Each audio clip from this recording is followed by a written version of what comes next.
Obama is projected to be the next president of the United States. Tonight on Frontline. They thought success would breed success. We'll move for a quick kill, that's how they refer to it, a quick kill on Capitol Hill. Their leadership told the members, no, just say no. There was a polarizing quality about Barack Obama that came roaring forward. He was in a position to make demands, and he didn't. He's the first Nobel Peace Prize winner with a kill list. I think he understands that the glory days are over. Everything's going to be more challenging. Now he gets another chance to be the guy who united the country. In the week before his inauguration, a look back inside Obama's presidency. Good evening, everyone. As we watch the making of the president 2008, there are 10 key Senator scheduled tonight. He is now at the Hyatt Regency Hotel. He will watch the election returns. And Ohio is gone for Obama. 11 o'clock on the East Coast. And Keith, we can report this. Barack Obama is projected to be the next president. Senator Barack Obama of Illinois will be the next. November 4th, 2008. On this night in Chicago, inside Barack Obama's private world, the news began to sink in. I kept watching Obama as he transformed from this young man to the next president of the United States. This was a different man. President of the United States. Tens of thousands, so maybe hundreds of thousands who have gathered in Grant Park in Chicago. And gentlemen, the next first family of the United States. Only 4 years earlier, he'd been a state legislator. The look on his face, to me, looked like someone who finally understood the weight of the job that he had just won. Almost as if the weight of the world had rested on his shoulders. The road ahead will be long. Our climb will be steep. 2 wars, a planet in peril, the worst financial crisis in a century. But America, I have never been more hopeful than I am tonight that we will get there. I promise you, we as a people will get there. God bless you, and may God bless the United States of America. If he had any idea that night how difficult this would be, the next day would prove it. So much for that election day euphoria. The economy has now lost 650,000 jobs just in the past 3 months. And all eyes are now on Barack Obama to turn it around. The cascade of bad news began with the economy. When fear swept through the markets and the He had to start thinking about this the day after he was elected. This was the most eventful and consequential presidential transition in American history. We were all worried about what we were seeing. We knew that the credit system was pretty quickly headed towards something that looked a lot like seizure. The president-elect was told that in the 2 months since Lehman Brothers crashed, the panic on Wall Street had only gotten worse. What we were facing was something that really had never contemplated, never experienced. Unemployment was nearly 7% and climbing. The stock market was down more than 6,000 points. There was a growing sense of calamity. This could be the most climactic economic crisis in all of American history, that we were that close to a complete meltdown. Obama at that moment gets a real glimpse of the future. Disaster's coming. At the end of the conversation, there's basically no bright spots. And I say to the then president-elect, wow, that had to have been the worst economic briefing a new president's had in almost a century. And president says, that's not even my worst briefing this week. There were the wars in Iraq and Afghanistan, the pursuit of Al-Qaeda, and above all, a huge political challenge. Finally bring the change we need to Washington. We are ready to take this country in a fundamentally... During the campaign, he had promised Americans he would fix the partisanship that plagued and divided Washington. There is not a liberal America and a conservative America. There is the United States of America. Virginia, let's go change the world. Thank you. God bless you. God bless the United States of America. It's the inauguration day of the nation's first African-American president. This is the biggest inaugural of all time in a country that likes the word big. The first couple to arrive at the neighborhood ball. On the very night Barack Obama was inaugurated, a group of Republicans quietly gathered to develop plans for taking on the new president. A dinner took place in the famous steakhouse in downtown Washington with Newt Gingrich as sort of the MC, as it were. The thing I found disturbing this week was At the gathering of GOP luminaries, top conservative Congressman Eric Cantor, Kevin McCarthy, I do not think Republicans ought to be the loyal opposition. Paul Ryan, Republicans ought to be better alternative parties. Senate power brokers Jim DeMint, I think the biggest fight will be over John taxes. Kyle, The biggest fight there will be over the energy Tom tax. Coburn, and event organizer Frank Luntz. The room was filled. It was a who's who of ranking members who had at one point been committee chairman or in the majority, who now wondered out loud whether they were in the permanent minority. Many of them had attended Obama's inauguration. They had seen that breathtaking spectacle of 1.5 million people on the Mall, and it felt like a wholesale repudiation of the Republican Party. They walked into that dining room as depressed as I've seen any elected members of Congress. They lost every Senate seat they could lose. They lost all these House seats. The numbers were so great that they thought that they weren't coming back again, not for an election or two, but maybe a generation or two. As the night wore on, the talk turned to the future. 3 hours, some of the brightest minds in the Republican Party debated how to be relevant. The point I made was that we had to be prepared in the tradition of Wooden at UCLA to run a full court press. And we had to see how Obama behaved and to offer an alternative to what he wanted to do. So they decided that they needed to begin to fight Obama on everything. This meant unyielding opposition to every one of the Obama administration's legislative initiatives. He could be defeated partly by his own ideology and by his own behaviors. The feeling was that if that group could cooperate and if that group could lead, that the wilderness might not be a generation away. By the end of the evening, you began to reorient and realize, wait a second, you got Nancy Pelosi as an opponent. You got, you have a clear choice of ideologies. We have a tremendous amount of hard work to do, but it's doable. They all talked about this and they began to get more and more optimistic, and they left feeling practically exuberant. Inauguration day full of events. 10, count them, 10 official. Across Washington that evening, Stunning crowd of people. the new president had no idea what the Republicans were planning. Ladies and gentlemen, the President of the United States and First Lady Michelle Obama. Surrounded by supporters at the inaugural balls, the mood was hopeful.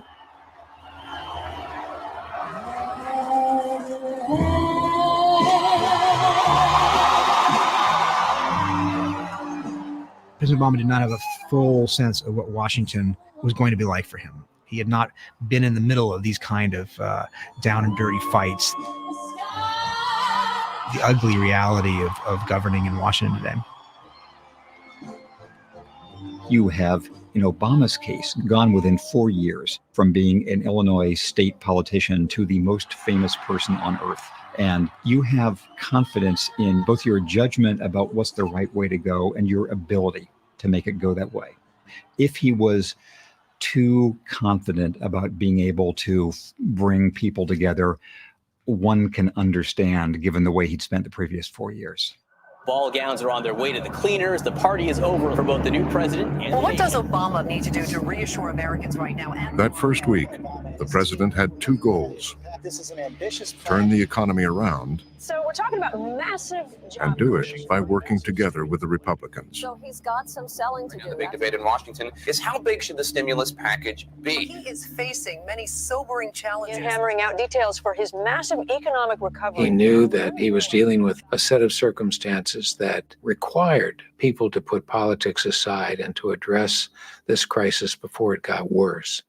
This is a particular challenge. He'd put together a huge $800 billion stimulus package designed to kickstart the economy, and he tailored it to appeal to the Republicans. Obama thought, you know what, I'm going to start off with something that is going to look pretty appealing to these guys. I'm going to have about 35-40% of this $800 billion package be in the form of tax cuts. A lot of Democrats are going to hate that, but Republicans like tax cuts, and we can just get everybody on board from the beginning. He was told right from the start, the stakes couldn't be higher. This is the first of a series of tests, and if he failed this one, what would it say for his administration and his ability to deal with all the other challenges we're going to face? President Obama promised the American people he would bring bipartisan solutions. He decided to make a symbolic gesture. He'd come to them. Mr. Obama is hoping for support from both sides of the aisle. Take his proposal to the Republicans on their own turf. Hill to try and sell his plan to Republicans. He headed right for the meeting of the Republican caucus. It's a rare day when a president goes to the Capitol to meet only with members of the other party. Hello, everybody. How are you? He spoke extemporaneously about the stimulus. He walked us through it, probably 15 or 20 minutes, just his thought process and why he was advocating these policies. And then he opened it up for questions. The Republicans were ready for him. And it was really during that Q&A as the members stepped forward and asked some pretty, I think, appropriate questions about the amount of money that we were spending, the debt that we'd be taking on. And I don't ever remember him saying, okay, we'll take a look at that. It was more just defending his proposal as is. And the Republicans had a surprise for the new president. He arrives there thinking they're all going to talk and come up with some kind of agreement. He's got all these tax cuts to offer them. And he finds that they've already had a meeting and decided they're going to oppose the stimulus package. And he was deeply burned by it. Before he showed up, Eric Cantor sent out an email. Said, we're not that I'm voting against it. Eric Cantor's emails were against this. Their leadership told the members, we're not for any of it. No matter what it is, no. Just say no. He came out empty-handed and had to face the waiting press corps. Hello, everybody. We had a wonderful exchange of ideas, and I continue to be optimistic about our ability to get this recovery package done. And we saw the president standing in the halls of the Senate in the Capitol. I'll never forget that. He still looked like a senator. Of course, he's now the president of the United States. What's he even doing or lobbying for this? I think everybody there felt good about that I was willing to explain how we put the package together, how we were thinking about it, and that we continue to welcome some good ideas. All right? It was a very strong signal that we were not going to get a lot of cooperation on this issue. And if we weren't going to get it on this issue, it was doubtful that we were going to get it on many others. On this vote, the yeas are 246. But Obama's party controlled the Congress. The conference report is adopted. And without a single Republican vote in the House, the stimulus bill passed. So much for the president's charm offensive. Today it was all partisan rancor and name calling. Not one Republican voted for it, turning a cold shoulder to the president's appeal for bipartisan support. Obama learns that being president is about understanding the constraints and, frankly, working the system rather than changing the system. Growing backlash against Wall Street as to the compensation for the CEOs at four of the biggest banks. Out $18.4 billion in bonuses. Then, just a few weeks into his presidency, another Wall Street problem. The huge bonuses. The bonuses fueled public anger over the hundreds of billions of dollars in federal bailouts initiated by the Bush administration. It really grates with most people that our tax money went to support these institutions. And then when the rest of the country was in the worst of the recession, you saw the big traders and the heads of the Goldman Sachs of the world walking out with these multi-million-dollar pay packages. Do the banks need to be held accountable for their parting? And in Washington, the news about the banker bonuses Millions in bonuses. didn't go over well in the Oval Office. Employees got more than $18 billion in bonuses in 2000. The bonus and the compensation stuff made him more angry than I'd ever seen him. I remember him like really standing up out of his chair in the Oval Office and just being really pretty livid. I mean, the one thing he would not stand for was, the American people being played for as chumps by these banks, and that was something he just really didn't like. Some on the president's staff saw this as an opportunity to get tough on the banks. David Axelrod, Obama's top political advisor, very much wanted some scalps. Robert Gibbs, who was the press secretary, but also a very senior political aide, wanted scalps. White House economic advisor Larry Summers pushed the president to take strong action, even seizing a troubled bank.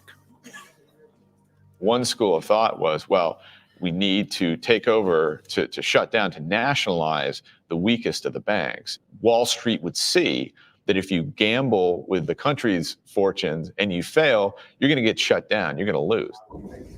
But there was a deep divide among the president's economic advisors. Treasury Secretary Timothy Geithner urged Obama to take a cautious approach. Geithner didn't want to do it because it would kind of create this risk. It would create this conception that the government was going to come in and mess with these banks and that would frighten off private investors. Only the president could make the decision: bold action against Wall Street banks or cautious support to strengthen them. While the bankers waited, Obama kept his own counsel. For the economy, this is what free fall feels like. When will the recession end? Well, to help us look The nation's top bankers were summoned to the White House. invited 15 of the banks Shortly after leveling some very harsh words at bankers to the White The House. president wanted to talk to them. Looking for accountability from the nation's banking leaders. Today, President Obama. 13 bankers were called into a room to meet with the President of the United States.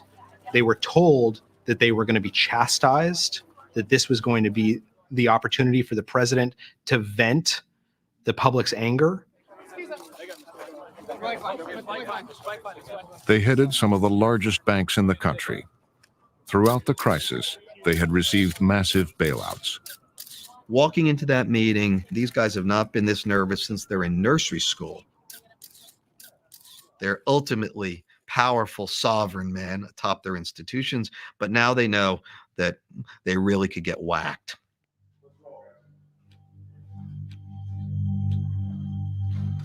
No one knew what to expect: Summers' bold action or Geithner's cautious encouragement. Now they'd find out what the new president wanted to do. Obama comes in and he's all business. Obviously, my administration. There were few pleasantries exchanged. Obama spoke first. The president made it pretty clear when he talked to us, we're between you and the pitchforks, guys, and you need to just acknowledge that. The bankers have essentially made a decision that they're prepared to go along with what needs to be done to resolve this problem, to get the public back on the side of corporate America. But as the meeting progressed, to their astonishment, it became clear the president was in no mood for confrontation. What's interesting is that the next statements and the rest of the meeting essentially is Obama skinning back as fast as he can on that pitchforks punch. And he says, right after that, what we have, gentlemen, is a public relations disaster that's turning into a political disaster. And I'm here to help. I interpret it as kind of a watershed time. Banks are the catalyst to get us out of this morass that we're in. You can talk so long about the past, but at some point you got to look at the present and the future. And I thought that's what he was saying. The president had decided he would wait on reforming Wall Street and adopt the cautious approach. I think the president sees himself as a pragmatist. Let's get through this. Let's be pragmatic. Let's not shoot for the moon and miss. Let's accomplish as much as we can, but let's do it with the certainty that we know we can produce by taking this a little more cautiously. And the president required no firm commitments from the bankers. I think it was clear it was an opportunity lost. He had a room full of very frightened CEOs. He was in a position then to make demands, and he didn't. He didn't want to disturb the banks. He wanted them on their side so that things were as calm as possible. There would be basically business as usual.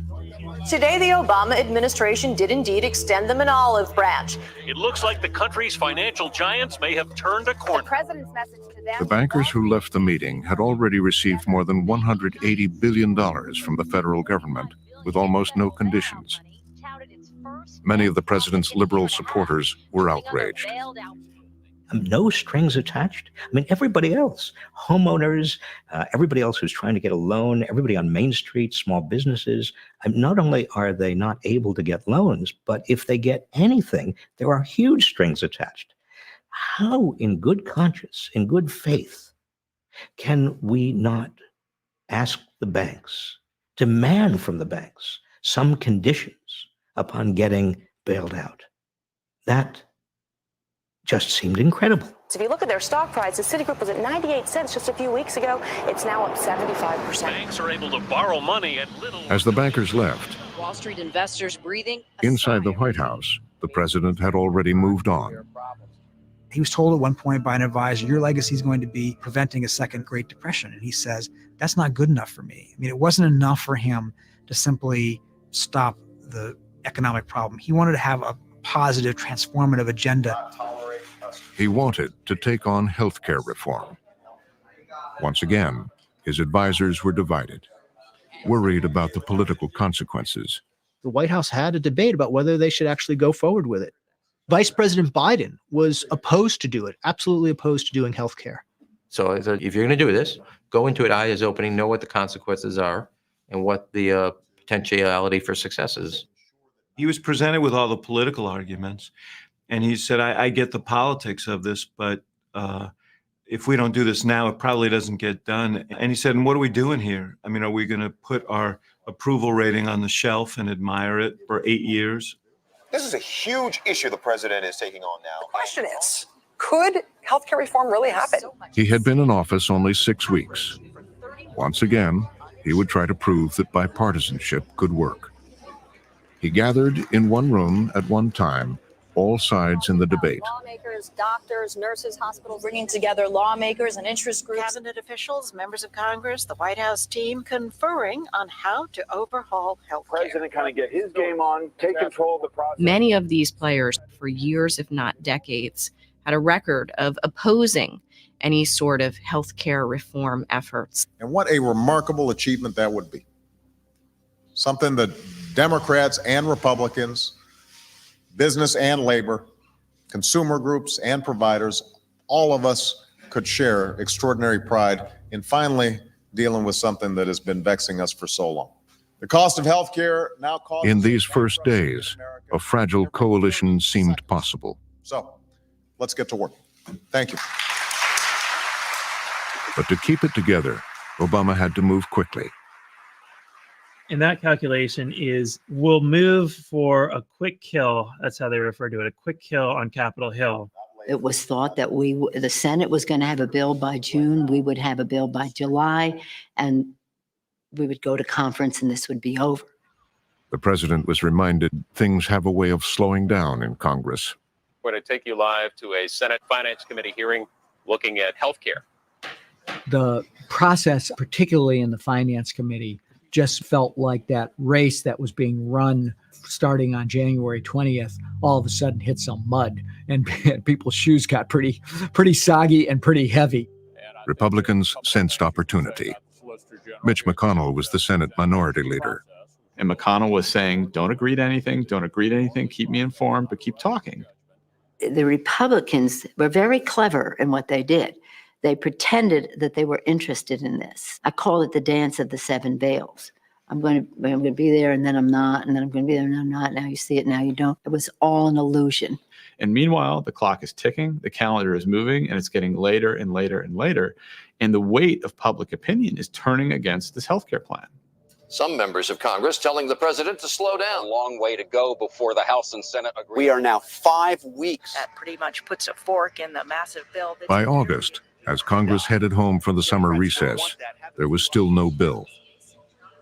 Some in Washington wondered whether healthcare reform could survive. Let's take a breather for a month. Well, heading into the summer recess is here to great frustration for the White House. Everything was getting stuck. Everything was slowing down. And as they head into August, they don't recognize what's about to hit them. Victory on his health care plan is still far from assured. You want to kill my grandparents? You come through me first. God will take care of health care. You dirty thieves! We can't afford it. Afro-Leninism. Anger by the summer of '09 had reached a boiling point. Radical communists and socialists. There was a polarizing quality about Barack Obama that kind of came roaring forward Abortion is murder. and became much more obvious to people with the rise of the Tea Party and the battles over health care. There is an ugliness with these fringe people who are comparing the president to Hitler. In that first week of August, the anger was spilling out. And I think that the members themselves were a bit taken aback by the intensity of that anger. There was anger out there, and members of Congress listened, and they were scared. It had been less than 8 months. Healthcare reform had stalled. Bipartisanship had collapsed. And there was still trouble with the economy. It was time to turn things around. In early September, he headed for New York, to the very Wall Street banks he had accommodated earlier. Obama visits New York today to deliver a major address to Wall Street. The day after the fall of Lehman. President Obama went to Wall Street today to mark the 1-year anniversary of the collapse of Lehman. Obama came to persuade the big bankers to join a push for reform. Down in lower Manhattan, he'll be calling for immediate action to reform financial regulations. Bailouts, stress tests, an alphabet soup of Treasury and Fed programs. He decides to have a meeting. It's literally steps from Wall Street, right? I mean, Federal Hall is, you can walk down to the exchange floors. Washington's power brokers were there, congressional leaders, his economic team. President of the United States. But the titans of Wall Street didn't show up. And essentially, none of the big figures from Wall Street show up to hear the speech. They all just stay in their offices and do their work. They don't even show up to the speech. And it wasn't like the speech was scheduled, without notice. They just had better things to do that day. Earlier, the president had taken the cautious course. None of the bank CEOs had been fired. If you go have a speech on Wall Street and people from Wall Street don't even show up for your speech and you're the president of the United States, what more public display can you make that to try and force these guys to come and participate? And they've apparently felt like they could just wash their hands and walk away. It's a very difficult day for Barack Obama. We will not go back to the days of reckless behavior and unchecked excess that was at the heart of this crisis, where too many were motivated only by the appetite for quick kills and bloated bonuses. Once everything's calmed down, once the banks have gotten what they want, once revenues have gone up again, once things seem stable, they just completely disengaged. And there was no way for the White House to force them to the table. There was nothing that the White House could do. The speech had not gone well. In the end, Obama would leave it to Congress to address financial reform. A young president prepares to deliver the most important speech of his first term in office. President Obama this week faces what some say could be a major. Meanwhile, in Washington, the president turned his attention back to health care. Obama gets ready to take the stage in a high-stakes. He summoned a joint session of Congress. After consulting with a number of people, I think the president concluded, I need to take back control of this. Madam Speaker, the President of the United States. He understood that his presidency was at stake. He understood that he was asking people to make a very difficult vote. He also tried to explain the historic opportunity. His audience really in that speech wasn't the public in general. It was the people sitting in that chamber. The time for bickering is over. The time for games has passed. Now is the season for action. Now is when we must bring the best ideas of both parties together and show the American people that we can still do what we were sent here to do. It was an attempt to sort of recapture the high ground. It was an attempt to, bring the debate back to a loftier level. If you misrepresent what's in this But the plan, tone immediately sunk to a new low.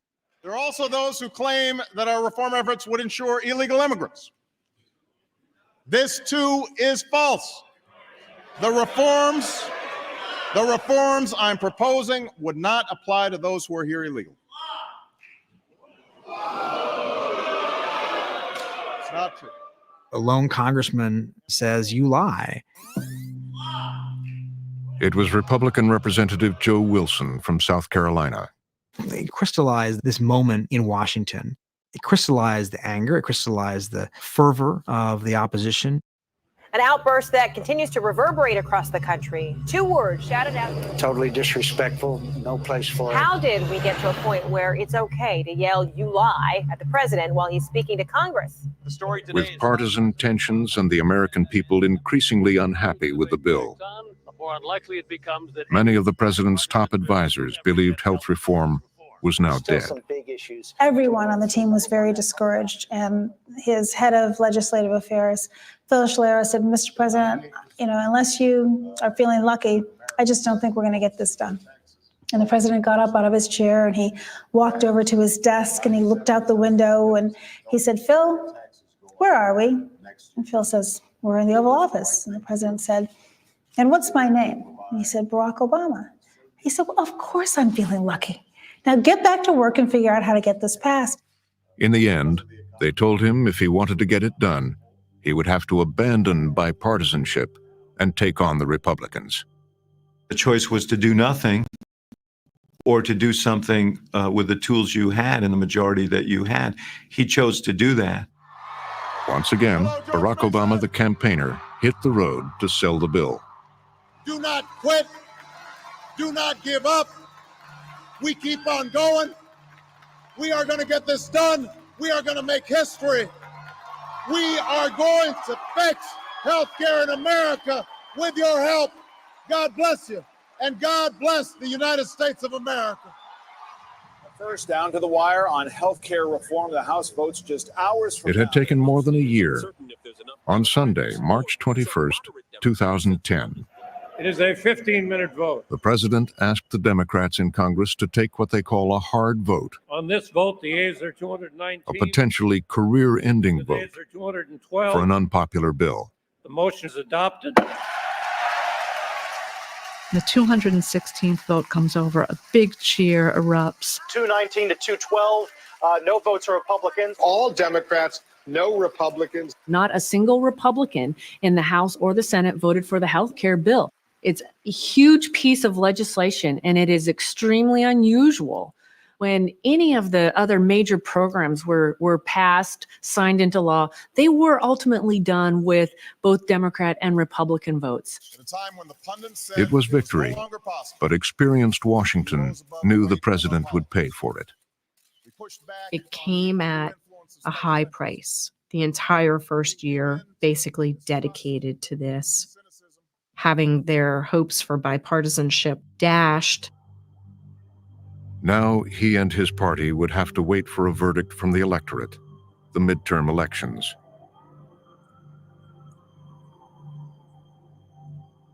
An historic election for the Republican Party. It's a whole new political world for the president. In November of 2010, A whole new day in Washington. the president's party suffered a significant defeat. Now the Republicans back in power in the House of For them, Representatives.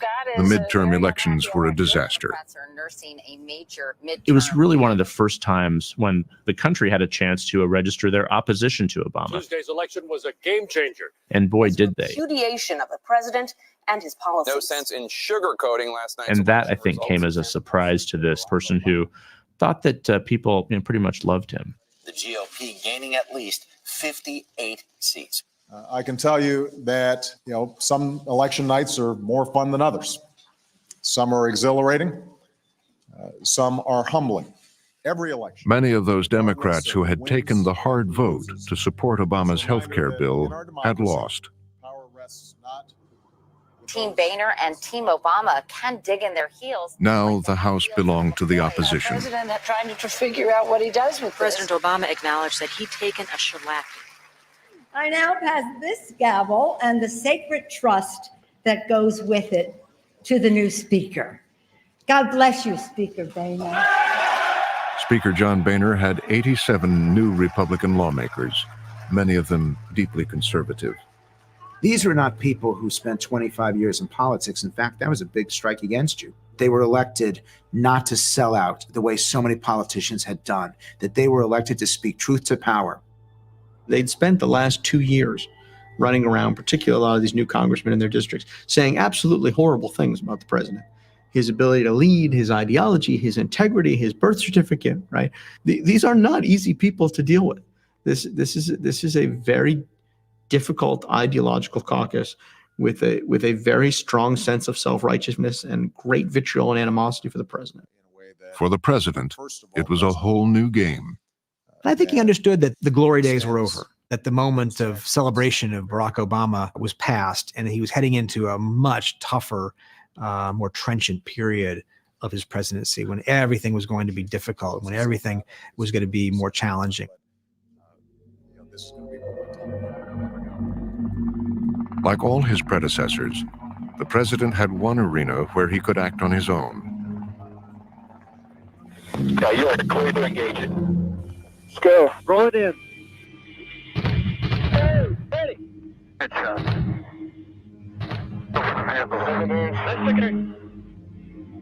All American presidents hit that moment where they come to the conclusion that dealing with Congress is simply too difficult. And they become foreign policy presidents in part because they have so much more leeway. But for Barack Obama, I think this happened early. Today, we got the Obama plan for leaving Iraq. President Obama announced the current phase of the war is coming to an end. Early on, Obama had set a timetable for withdrawing troops from Iraq. Getting out of Iraq. He came into office promising to get out of Iraq. His rise had a lot to do with his opposition to the Iraq war, and I don't think, he ever looked back.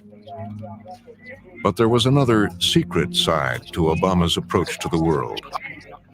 Candidate Obama had been critical of much of the Bush administration's top-secret war on terror. As president, it was a different story. His people made it clear that in the terrorism arena, he was going to be as tough, if not tougher, than the Bush people. He was going to be extraordinarily aggressive. He and his people reviewed all existing ongoing CIA covert operations. And with the exception of aggressive interrogations, endorsed all of them and doubled down on a number of them. At the center of Obama's covert war, targeted killings, death by drone. It was the right thing to do. The fact that Barack Obama would be the guy that leads America into this world of predator drones and Navy SEALs and cyber warfare and sort of the dark arts of the special forces and the CIA, and that would be a major part of his foreign policy. I don't think anyone would have predicted that. He's the first Nobel Peace Prize winner with a kill list. And it is very disappointing to his base. It's very disappointing to the civil liberties supporters who thought he was going to be much more of a stereotypical liberal. In the spring of 2011, Obama's covert war scored a significant victory. It began with a single piece of intelligence. CIA Director Leon Panetta had learned Osama bin Laden might be living in a compound in Pakistan. The intelligence case was entirely circumstantial. Nobody saw Osama bin Laden, had a full ID on him. How could he live for many years inside a walled compound and never leave? Why would Osama bin Laden want to be 35 miles from Islamabad? Why would he want to be steps away from Pakistan's equivalent of West Point? Did any of this make sense? The president called together his national security team. And he said to his national security team in the Situation Room, I want everybody to tell me what your view is, what you would do, what your recommendation is. And he got a very mixed response. I think of the people in the room, it was probably 50% roughly were in favor of the raid option that we ended up taking. Only the president could make the final decision on whether to send U.S. troops into Pakistan. He also knew that if it had gone wrong, there would not only have been dramatically negative consequences for the men he sent in and for our country's security, but also for his own politics. It very well could have been a career-ending decision. The president decided to authorize the operation for Sunday, May 1st. And so I think that was one of the longest days that he's had as president. He said to us at the time that the minutes were feeling like hours as we waited for the operation to begin. They waited for the signal that bin Laden was in the compound. Ben Admiral McRaven, he provided the call sign Geronimo EKIA, killed in action. And at that point, people kind of start to make eye contact, and there's a sense of not just relief, but great pride and admiration what had taken place. And nobody spoke until the president said to everybody around him, "Looks like we got him." The United States has conducted an operation that killed Osama bin Laden, the leader of Al-Qaeda. The killing of Osama bin Laden was a high point. Thousands. Thank you, and may God bless the United States of America. Bin Laden is dead. Bin Laden is dead. A man with thousands of Americans' blood on his hands.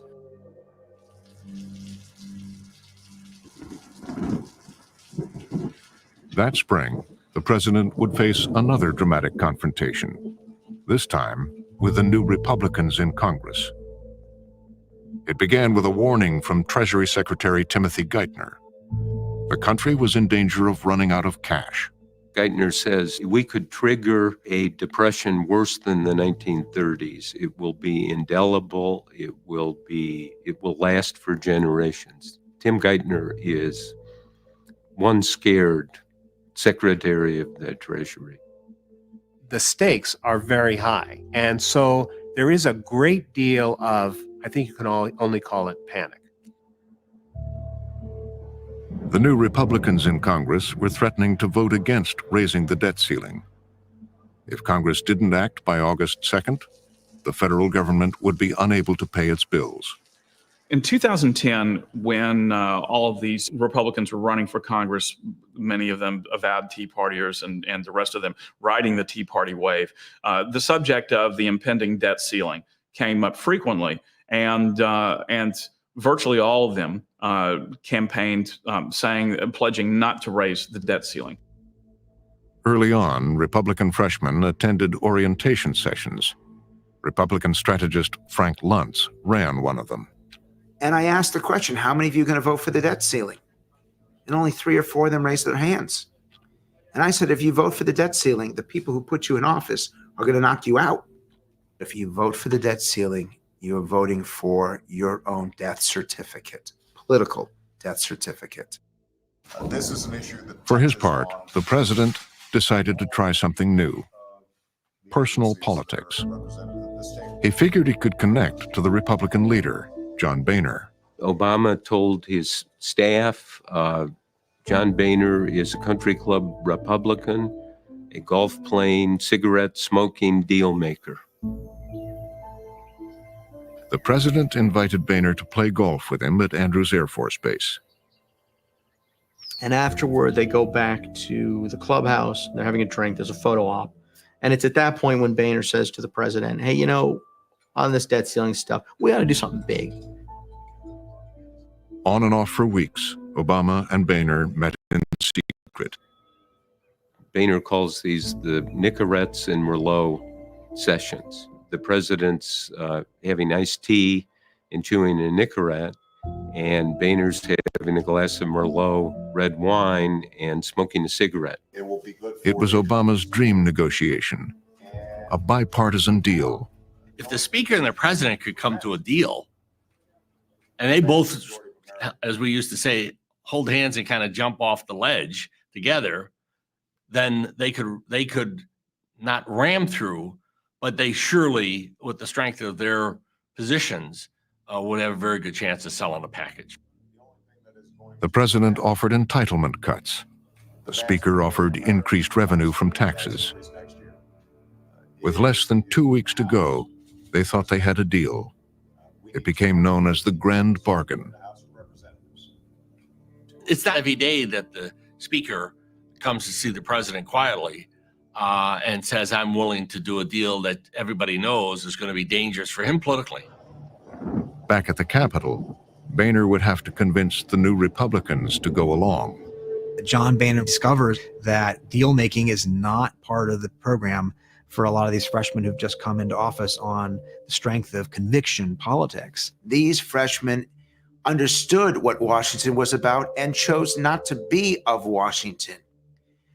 And so they wouldn't cave like a typical politician did because they weren't typical politicians. They got elected on principle, not on politics. As the week wore on, Obama began to worry about the grand bargain. He calls Boehner that night. He leaves a voicemail. Boehner doesn't pick up. So the president, Boehner, he said to get back to me tonight, John. The president didn't hear. I think he called me around 10 o'clock, 10:30 and said, have you heard anything? I said, no. I tried to reach the speaker and I had his cell phone and he didn't answer, which was very unlike him because he always answered his cell phone. I reported that I hadn't heard back from him yet. So we were, there was trying to figure out what the hell was going on here. The White House, they get kind of angry as time goes on because they start to understand they're getting double-crossed in some way and Boehner won't call back. By Friday, Speaker Boehner called a press conference. We get this announcement that there's going to be a briefing in Boehner's conference room. We don't know. We still think there's a deal. We think this is to announce a deal.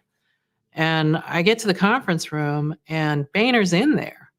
And he's sort of chuckling around with reporters or joking about his tan and been on the golf course. And he seems in a good mood. He left the waiting press. Now he was ready to return the president's call. The speaker called back. And by then, everybody knew what was going on. The president was pretty ticked. We were all pretty ticked. In the Oval Office, when the president's on that phone call, Rob Neighbors, the head of congressional relations, sees the president is so angry. Neighbors worries that he's going to break the phone receiver. Boehner put it quite succinctly. He said the president was angry and so hot he was spewing coals. Outraged, Obama immediately called his own press conference. I just got a call about a half hour ago from Speaker Boehner.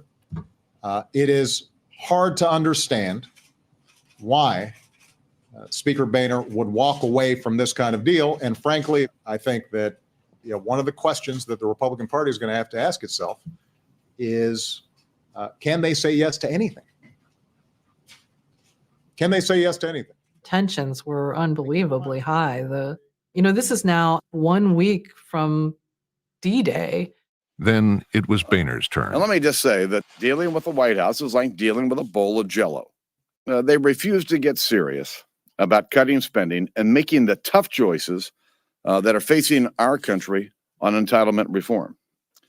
So that's the bottom line. We're heading into the weekend with, the best opportunity for preventing economic cataclysm on a global level from occurring is now gone. There is no deal. Congress now has less than a week to come up with a plan to raise the debt ceiling. No sign of a deal, and the clock is ticking. Another White House meeting failed to break the deadlock. Just hours before the deadline expired, a compromise that pushed the problem until after the presidential election. The deal that finally emerged was one that everybody hated. It was the creation of a committee to try to come up with enough spending cuts to meet a target. And if they failed, to put in place a mechanism for automatic cuts that would meet those targets. The compromise created what would become known as the fiscal cliff. Bipartisanship had failed. Obama would once again have to recalibrate. Once the grand bargain fails, once he, frankly, is proven that he could not bridge the divide between himself and John Boehner, that he was wrong about the nature of American politics. He was wrong about how close the two parties were to each other ideologically. His message shifts to, you know what, American people, we have two ideologies in this country, and you've got to pick one or the other. President Obama is battling for his own second term. 3.5 years after he came to Washington on a promise of change, Obama out on the campaign trail today. Barack Obama returned to the campaign trail, himself changed. Road ahead for the president. I think you see today President Obama with a thicker skin, more jaundiced eyes, has grown more skeptical, even cynical perhaps, about Washington. As he made the case for re-election, the man who promised to transcend differences emphasized them. If I said the sky was blue, they said no. If I said there were fish in the sea, they said no. They figured if Obama fails, then we win. It's hard to believe that it is the same person who was talking about bringing red America and blue America together, because he is now a polarizing figure. Because of their policies, the Republicans messed up so bad. Having seen the collapse around Washington from the debt ceiling debacle, he knew he had to go into a different mode, and he was prepared to do it. And it was a much tougher campaign. It was a grittier campaign. It was not a message of uplift in the same way by any means that the first campaign was. It's the same agenda that they have been pushing. And his entire campaign message is about the differences between the two parties, not the similarities. This is a CBS News special. By November 6th, the campaign was over. Barack Obama has been reelected. The president wins this battle. Another 4 years for President Barack Obama. President Obama. The president won a big electoral victory, but his margin of victory was by no means a landslide. Most incumbents do a little bit better the second time around. He did worse the second time around. So he has a lot that he has to deal with. I believe we can seize this future together. That night, the divisive rhetoric from the campaign was gone. Because we are not as divided as our politics suggests. The first theme he returns to after the election is the old Obama. Goes back to the famous line. More than a collection of red states and blue states. Delivers it with gusto. The United States of America. In his first 4 years, he wasn't as successful as I think he promised to be in 2008. He's now won re-election. It's a whole new day, and he's got another shot. And together, with your help and God's grace, we will continue our journey forward. But I think it is a lot harder the second time around. The words alone won't do it. It has to be through a series of actions that we'll see. Thank you, America. God bless you. God bless these United States.